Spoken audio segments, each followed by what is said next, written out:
Hi, Beginning Orchestra. It was so great to see you guys on Monday. I know it was a lot. We started out by just reviewing the things that we did last week. And if you want to know about that, just watch the video from last week. We went over the parts of the instrument, how to hold them, bow hold, and also where the D and A strings are. So if you're not familiar with those, I encourage you to watch the video from last week.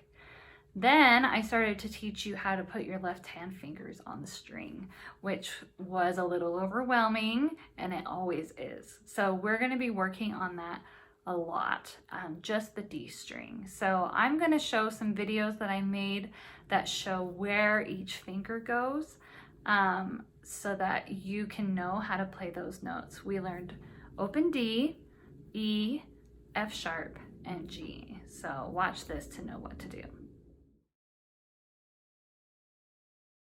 Hey basses, let me explain how to do these new notes on your bass. So like I told you a little bit before class, this is a little different for you than everybody else.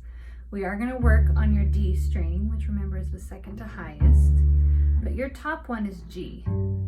And everybody else has to put down a bunch of fingers for G, but for you, it's just an open string, okay? So that's your G.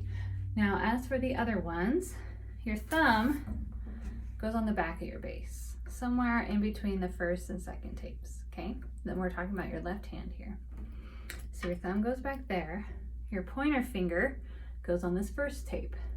So when you're on the D string, you put down your first finger. It makes a higher pitch because we made the string shorter by pushing it down. Notice if you don't push it down all the way, it kind of has this almost nothing sound. You have to really push it, especially for bass, okay? Now, your second tape is done with your pinky, because see how big that gap is? It has to. So you have D is no fingers down. First finger down is E, and then your pinky does F sharp. And then, like I said, everybody else does G, and you have open G. Okay, so that's how those work. Make sure you're pushing down really hard for bass. Kind of think of pulling back this way, and your fingers will get used to it. At first they might be a little sore, so don't do it for too long, but your skin on your fingers will actually get tougher as you play bass more. So that's how those notes go. So good luck and try it out.